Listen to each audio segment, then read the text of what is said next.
Hi guys, it is Amelia. I finally got a way to do a live where I can get it done. Unfortunately, this way it's just through a webcam and I cannot share my screen to show you my sales, fails, or my listed. I am going to talk about them a little bit just because I had it all planned out and I just need to do it in the order or I'll get myself confused. I am so sorry that I've been having so many problems tonight. I don't know what is going on, but like I said, I am not going to be able to share my screen. Unfortunately. Unfortunately. But we'll go ahead and talk about them. Hello, Christy. Hi, Angie. Hi, Swag Maven. Again, I'm sorry, guys. It was brutal. And I tried 2 different computers, and it's not my internet. I mean, I know I don't have the greatest internet, but it wasn't the internet that was doing it. So, the 3 sales I'm going to talk about, something kind of weird, is the Betty Boop. I had a Betty Boop jacket, and Betty Boop sells good. So I sold it for $50. I had it listed for $75, but they went ahead and somebody offered me $50, and I took it because I paid $1 for it. I sold a long sleeve shirt with daisies all over it, probably because it's spring, and it was really pretty. Sold it for $10. I paid 50 cents. Now, that doesn't seem like a lot, and it seems like it should be a fail, but I only paid 50 cents for it. So, and next, King sandals. I think we all know what they look like. They were 10 and a half, and they were supposed to be mine, but they were. I love King shoes, but I did not like how the sandals felt. But I got $30 for them. The the fail was a rapid slaw cutter, which all that is a thin metal grater, like a vintage one. I sold it for $6.99. I paid about 25 cents for it, got it at auction, and it was a fail because I had it for like 3 years.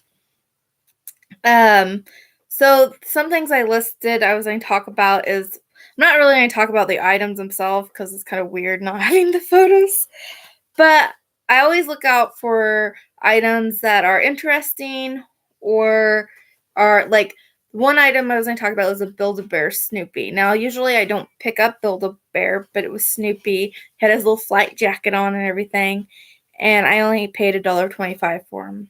He was and I listed him for $16. So I always look out for interesting items. And I also was going to show you guys a Tupperware item. You guys know I love selling Tupperware. So if you don't sell, or Tupperware is, fun fact, is kind of how I got started selling. One of the items I started selling on eBay. And some of it is not worth anything, but some of it's worth quite a bit. So I listed some of that this week. And then also I always keep an eye out for baby toys. I love listing baby plush toys. So that's I actually listed quite a few of those this week. So and I just sit on them. I list them high and I sit on them. I listed some of them for 24. I think I listed one for 28, and they do sell eventually if they're a good brand. So, hi Thrifter, Junker, Vintage Hunter. Usually I show you guys pictures of it, but like I said, I can't tonight. But anyways, I always look out for baby plushes. But I always talk about how you should check for recalls on toys before listing. So if you don't do that, maybe put that into your listing. Can't think of a word. Listing process. My husband's over there. So that's about my sales, my fail, and my listed in a unconventional format, but it is what it is. So I wanted to talk about something I posted on Instagram today.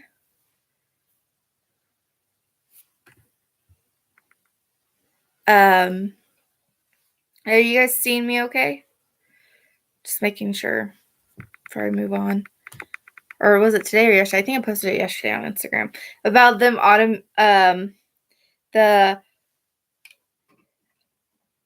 I'm going to mispronounce it. Autonomous trucks that the USPS is starting testing. I read the article and I found it kind of interesting that they're testing basically trucks that drive themselves for long hauls, and they're testing from Arizona to Texas, and they're doing a 2-week test period. Now, that doesn't mean they're going to start using them after 2 weeks, but they're trying to find out better or different ways to deliver stuff, and probably it was a pretty interesting article. And after the stream is over, I had this all set up on my first slide, but I will link the article down below. It was a pretty interesting article. And you guys should read it just if you're interested. But they're going to do 5 total trips is what the article said. But while it's going back and forth, there are going to be people in the truck because it's a test to make sure it's not, crashing or whatever. It's not crashing because it said it's going to be going over some like interstates and stuff, some major interstates. So I'm interested to see how that goes. Okay, let me see. I'm gonna get a drink, guys. I'm kind of flustered, and I'm talking really fast. Okay, so I always like to talk about goals. I think it's important for us to have goals in our work, in our daily lives, just goals. So I really want to rework my daily schedule because I'm getting kind of bored of it. I'm the type of person I cannot do the same thing over and over and over. I have to switch stuff up. Not only am I getting bored, I feel like I can make it a lot more streamlined and more productive. So that's what I'm going to be working on this week is reworking my daily schedule. And also what I really want to do this week is I'm going to be looking into different sourcing opportunities because I need to like get some different sourcing because items and stuff because I just need I'm getting a lot of the same items in the range from $10 to $20. I want some more items that are a little bit higher because I'm not hitting what I want to hit, and I think that's the reason. Which it's just where I'm at. Those are the items I can find, but I want to go and see if I can find better sourcing elsewhere. Now, I have went to different bins before. I've went to 2 in St. Louis. My normal bins is the ones in Kansas City, Missouri, that I usually go to. And I've went to 1 in Nebraska. I think that's it. So I went to those, and they were okay. I mean, I'm not going to go to the St. Louis one. It's like long ways away from me. But the Nebraska one was only about 4 hours. But it was really small. So I don't think I'm going to go back there. But I really want to go to Des Moines maybe and try its bin. So we might do that. Probably not this week, but in a few weeks maybe. Yes, and I want to look into garage sales.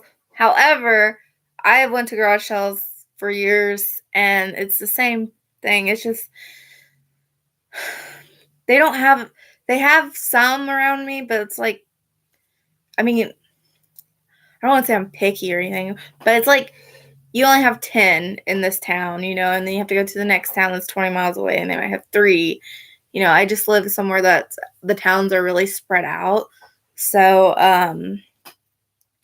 the one town we need to go garage selling in, but it's been raining like nonstop here for like the last 3 weeks, it feels like. But yes, garage sale season after it stops raining will be good. I'll give that a try, and I really want to try going to some more auctions. So, that's just what I'm going to be looking into. I used to go to auctions all the time. That's how I actually started selling a lot of stuff on eBay is I would get like tons of inventory from auctions really cheap. And I mean, I would like just clear boxes for $1 each, Church sales, yes. We have about 3 church sales around here a year. So,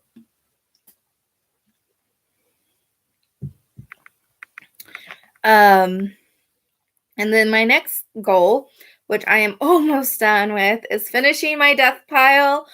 I still have tons of stuff to photograph, but it's all organized and everything. And I went through every tub except one. I have one tub left to go through, and that will be getting done either tonight or tomorrow. So I have one tub left, and then all I have to do is photograph everything and get it listed. I have been photographing as I go and listing it. Yeah, the Goodwill Blue Box. I thought about doing that, actually. I was going to do men's clothing with it, but I haven't decided yet. I don't know. It is in my profit. I am cheap, too. That's another problem I have. I'm really cheap when it comes to sourcing clothing because I don't know a whole lot about clothing. So I don't really like spending more than $2 on a piece of clothing. I would, if it was good quality and I could tell and I knew the brand, I would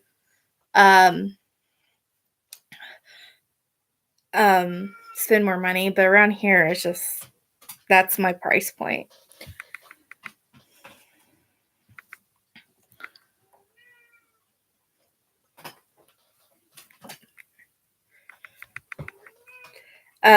Sorry guys.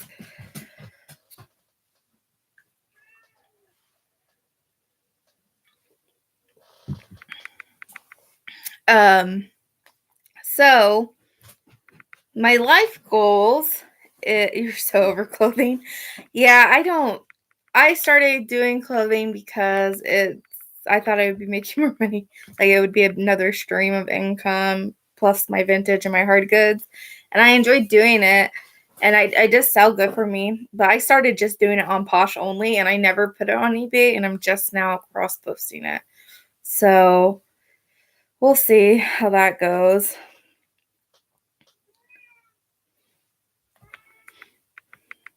Yeah.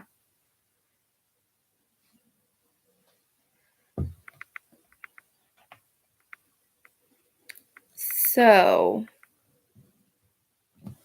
you're so over Poshmark, Misty.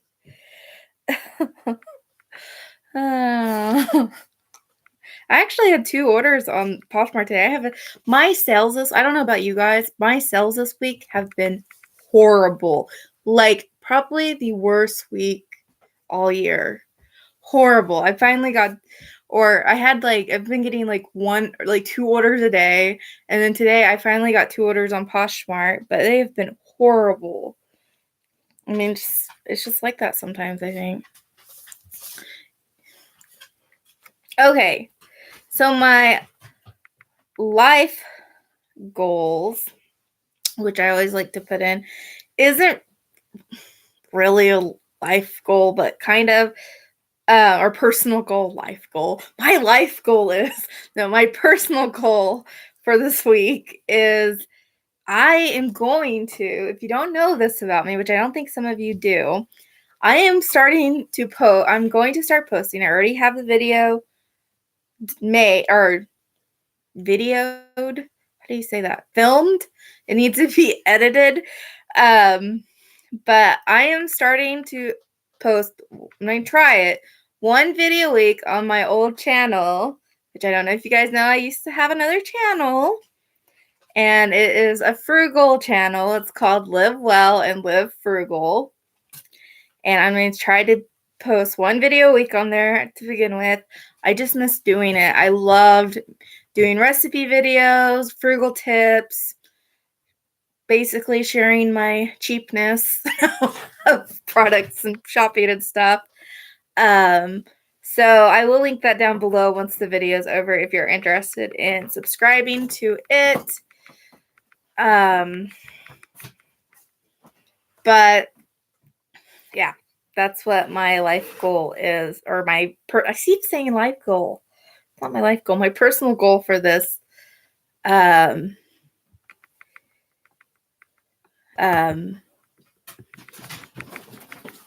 week. I'm losing my words. Bubba, it's okay. Bubba. Sorry, guys. Bubba got excited. So, yeah. Video. My first one's going to be making Southwestern deconstructed cabbage rolls. I made those tonight for supper. They were delicious. So now it is time for the what the heck item. This one's not too hard. So, but I have information about it. So I kind of did some research on this one. So here it is. I'm sure you guys have seen these before, especially if you are into vintage stuff or sell vintage stuff. I paid 50 cents for it because I haven't ever seen them like this. Well, I haven't ever seen them at thrift stores like this. You know what it is. I thought you would, Misty. Well, tell me. Say what it is if you know. It's fine.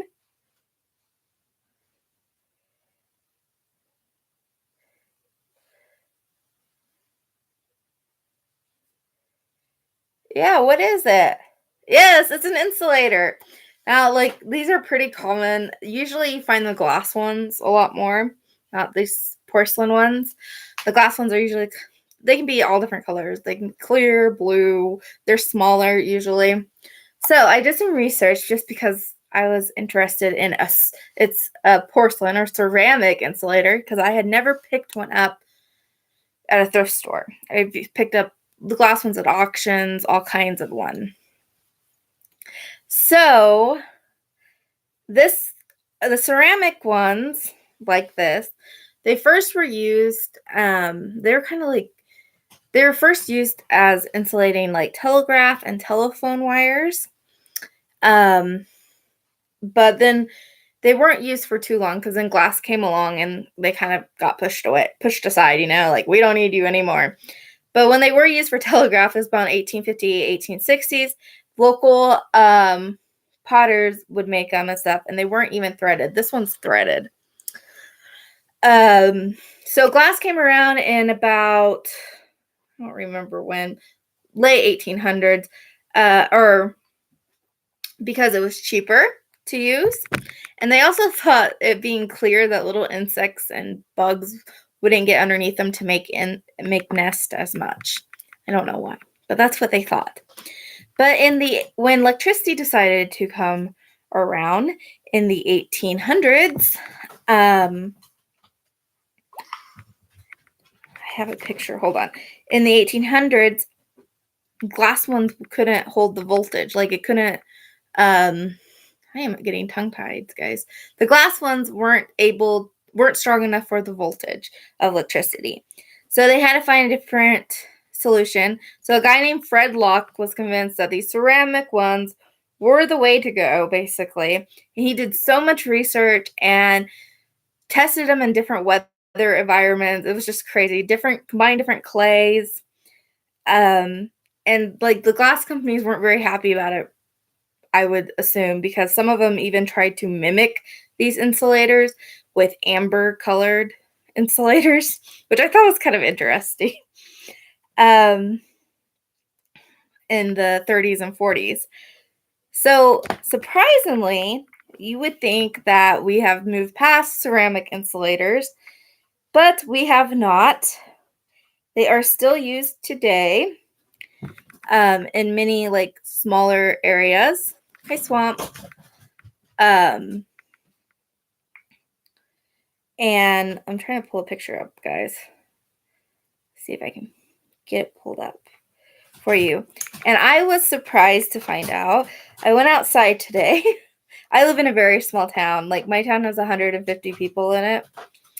And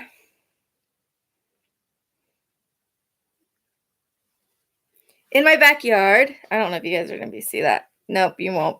Anyways, in our backyard, our electric poles have these ceramic insulators still on them. So I thought that was interesting that they're still used today. A lot of them have went to like suspension insulators, but they still use these for like mid voltage. So yes, you can. But yeah, it's pretty heavy. I found some like on Etsy going for like 25, but then you see people selling them as lots for a lot cheaper. So it just depends. I know when I had the glass ones, I would lock them up and sell them. They didn't go for very much, but I was happy to find this one. So there's a little history lesson for you guys if you guys are interested in insulators. I don't know. But I will link. I got all the information from insulators.info. There's a whole website dedicated to collectors of these things. And some of the more unique ones, not this size, they go for money. So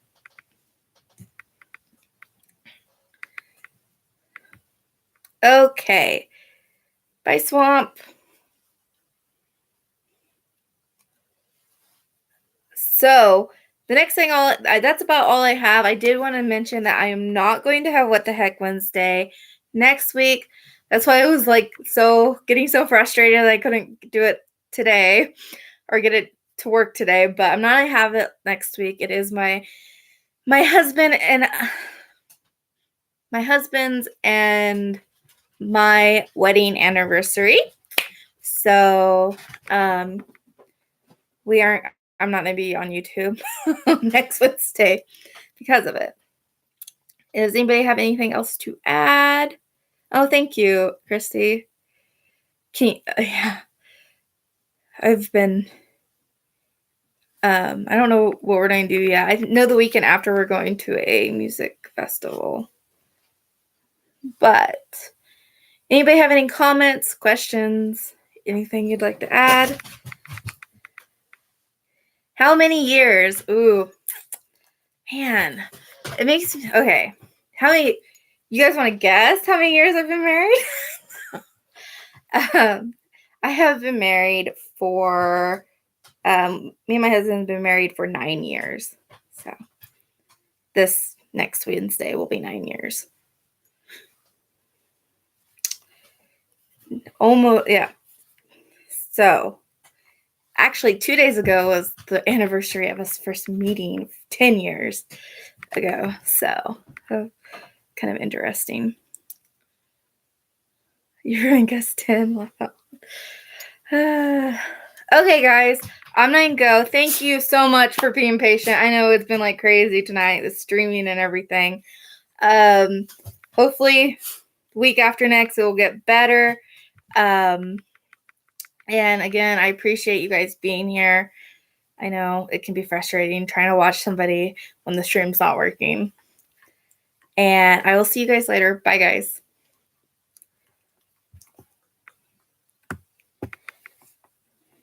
Kimchi, you're okay. Come on.